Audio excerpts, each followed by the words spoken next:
Thank you everybody for coming. ये हमारे लिए बहुत बड़ी बात है that the film has released and done well and loved. जो हमें रिव्यूज़ मिले हैं सब तरफ से. कल रात को भी फ़ोन आ रहा था कि भोपाल में शो हाउसफुल है, लखनऊ में शो हाउसफुल है, इंदौर में शो हाउसफुल है. शोज़ हर जगह बढ़ रहे हैं. So thank you everybody for supporting us. I would really like to call Shlok, the director, Shlok Sharma.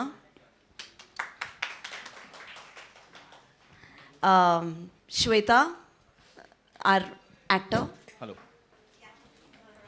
our 14-year-old actor. Come Shweta. And of course, above and beyond, जिनकी वजह से ये फिल्म पहुंची जहाँ पर भी ये पहुंची और जिन्होंने इतना सहारा दिया हम श्लोक और मुझे, नवाज भाई, Nawazuddin please Siddiqui. Come up. आइए नवाज भाई, प्लीज आइए. प्लीज सेंटर में आइए सर, प्लीज आइए. We'll do the photo op first and then I'll give you the mics. Shweta.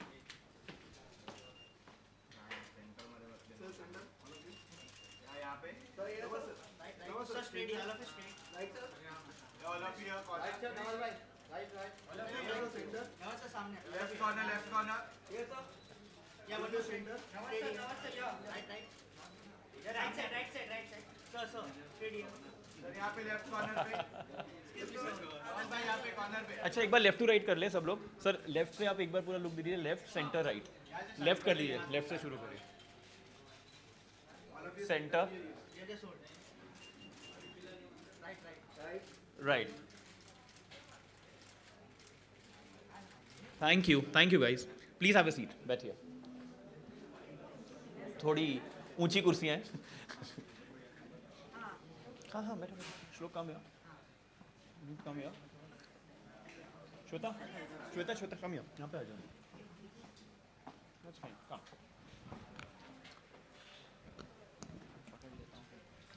So I'll open for all the questions that you guys have. Anything you want to answer. हमें काफ़ी चीज़ें बताने के लिए, but we would first want to know from you. And as Guneet said, thank you so much for supporting us throughout. It would have been possible without you guys. So I open the floor for questions. Sir, can we have the mic over there, please?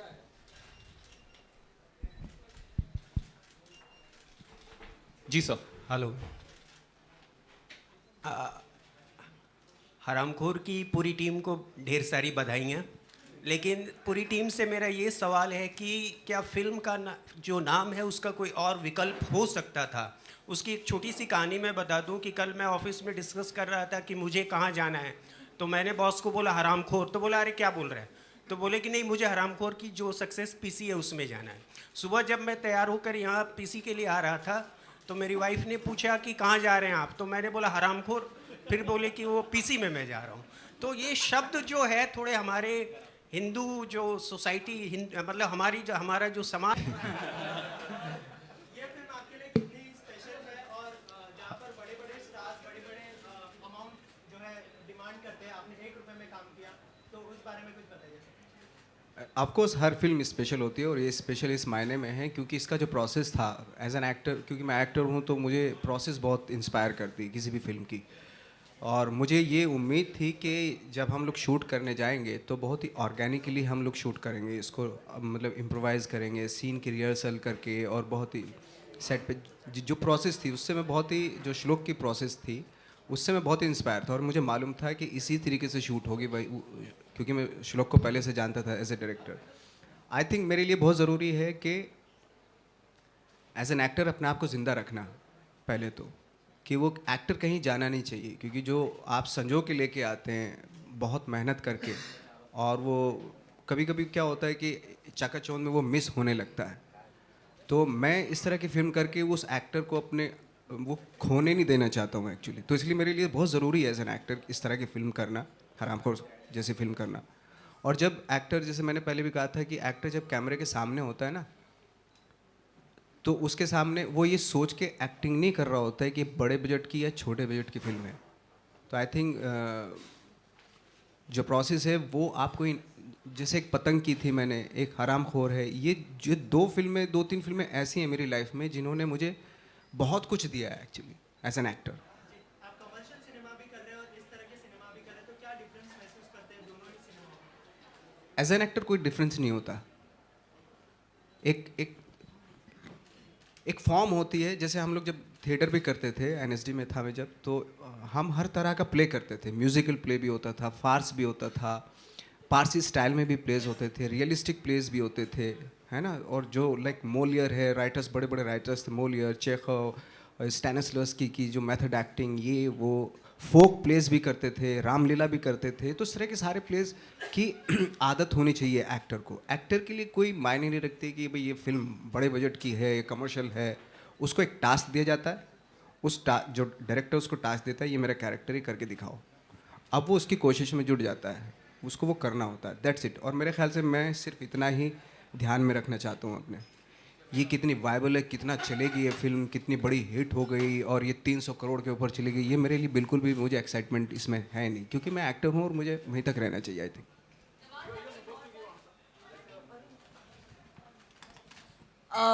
जब ये picture start हुई थी तो सबका ये था कि हम ये पिक्चर बेचने के बाद फिर पैसे कमाएंगे। तो everybody is a profit share holder, including our DOP, including our editors, including music. Everybody has a small part in this thing, and of course above and beyond Nawaz bhai. And मुझे लगता है कि मतलब हम लोग सब कहीं ना कहीं अपनी जर्नी स्टार्ट करते हैं, राइट। श्लोक और हम दोनों ने बहुत साल अनुराग के साथ काम किया। हम वहाँ काम करते करते नवाज़ भाई से मिले। कहीं ना कहीं ये एक जेम ऑफ एन आइडिया था कि हम ऐसा बनाना चाहते हैं। नवाज़ भाई साथ में जुड़ गए, तो ये हमारे लिए बहुत बड़ी बात है। Above and beyond money, but yes, money is there and there is a profit share that everybody is going to get. So thank you.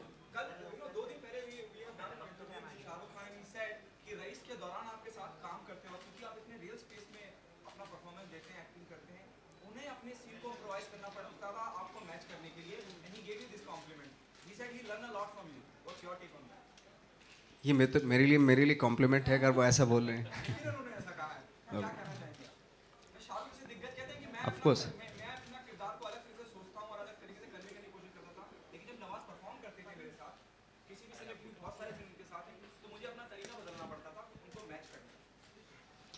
मुझे भी अपने तरीका बदलना पड़ता था उनको मैच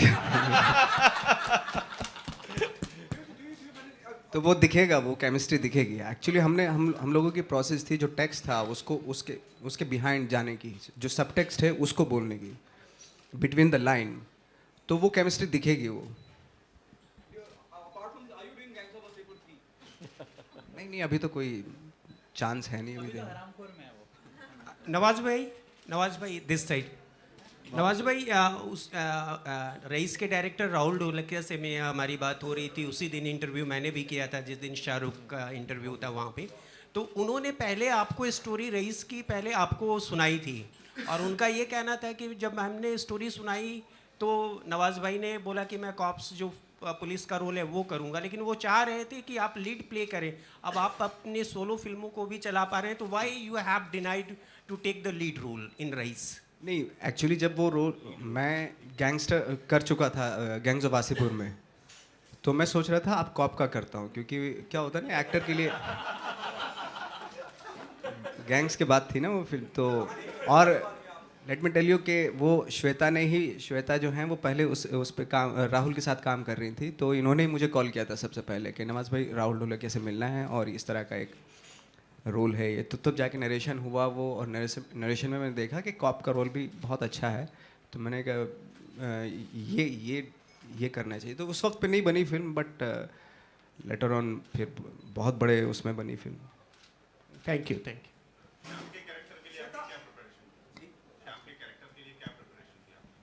शाम के कैरेक्टर के लिए जैसे मैंने बताया था, बहुत ही स्पॉन्टेनियस, बहुत ही इम्प्रोवाइज और करके हमने किया। और सबसे अच्छी बात ये थी कि सारे एक्टर, जैसे श्वेता है, मैं और जो बच्चे थे, हम लोग एक ही होटल में थे और वहीं पे हम रिहर्स करते थे। उसके बाद हम चले जाते थे उसको सीन को करने के लिए। तो ये जो श्लोक का जो ये स्टाइल जो था, और जैसे श्लोक ने भी बताया कि बहुत ही स्पॉन्टेनिटी इसलिए थी हर सीन में कि श्लोक ने जैसे कि हमें ये सीन इस तरीके से करना, अगर उस तरीके से नहीं हुआ, दूसरे तरीके से हो गया, तो वो भी ये नहीं कि स्टेज नहीं किया। और बहुत ही, अगर आप देखेंगे फिल्म को तो उसमें बहुत ही इम्प्रोवाइज चीज़ें हैं, बहुत सारी ऐसी चीज़ें हैं जो अमूमन फिल्मों में देखने के लिए नहीं मिलती आपको, क्योंकि फिल्मों में अक्सर होता है बहुत स्टेज्ड, फंबल भी नहीं होता, एक डायलॉग के बाद दूसरा डायलॉग बोलता। हमने वो सारे मिथ ब्रेक करने की कोशिश की कि अगर ये बोल रहा है उसके साथ मैं भी बोल रहा हूँ, तो क्योंकि जो आम लाइफ में होता है, फंबल भी करते हैं आम लाइफ में, हम फंबल्स को कभी दिखाते नहीं हैं, ओवरलैपिंग को कभी दिखाते नहीं हैं कि अरे ये तो लोग क्या कहेंगे, लेकिन इससे डरना नहीं चाहिए। तो हमने अननोइंगली, मुझे लगता है कि इस पिक्चर में हमने बहुत सारी मिथ तोड़ी हैं, भले ही बहुत छोटे प्लेटफॉर्म पे तोड़ी हूँ, बट हमने as an actor, as a director, हम लोगों ने कोशिश की कि वो जो सारी चीज़ें हम लोग दिखाते हैं कि एक डायलॉग ख़त्म हुआ उसके बाद दूसरा बोलता है, नहीं ज़रूरी नहीं है आप बोल रहे हैं उसके बीच में मैं भी बोल सकता हूँ, ज़रूरी नहीं मैं आपकी तरफ ही देख के बोलूँ, मैं इधर भी काम करते करते भी बोल सकता हूँ। तो इस तरह की बहुत सारी चीज़ें, तो मेरे लिए प्रोसेस ये बहुत बड़ी इम्पोर्टेंट प्रोसेस थी, और आई थिंक वही लर्निंग पॉइंट था, वही प्रिपरेशन थी इसकी। नवाज भाई, Thank you. You had a question for Shweta. जी जी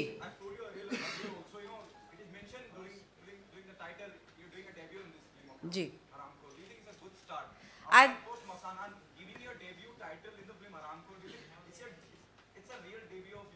देखिए हरामखोर, पहले तो मैंने अभी गुनीत को यही बोला कि मुझे बिलीव नहीं हो रहा है कि हम लोग हरामखोर की सक्सेस प्रेस कॉन्फ्रेंस कर रहे हैं। तो पहले तो बिग बिग बिग बहुत ही बड़ा थैंक यू, क्योंकि अगर आप लोग नहीं होते, आप लोग का सपोर्ट नहीं होता तो ये पॉसिबल नहीं होता, हम लोग यहाँ पे नहीं होते अभी।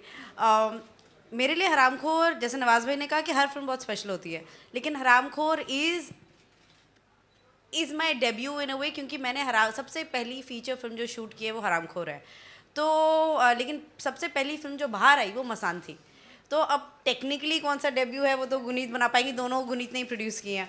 तो लेकिन दोनों फिल्म मेरे लिए बहुत खास है, लेकिन हरामखोर का बाहर आना मेरे लिए बहुत ज़रूरी था, क्योंकि ये श्लोक की डेब्यू है। इस फिल्म से मैंने बहुत सीखा है, बहुत ग्रोथ हुई है मेरी वर्किंग विद नवाजुद्दीन सिद्दीकी, जिनको मैं भाई नहीं बुला रही हूँ अभी। तो I am very happy with my report card so far. Nawaz भाई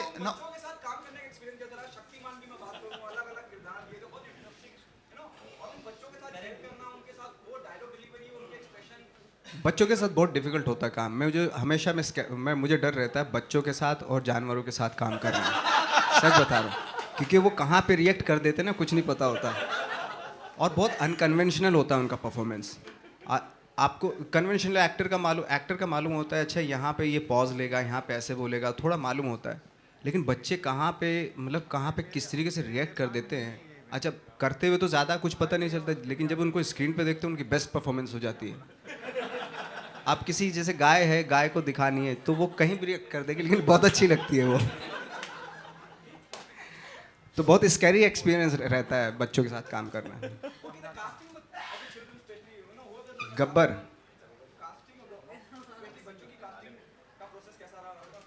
बच्चों की, हाँ गुनीत बताएंगे इसकी।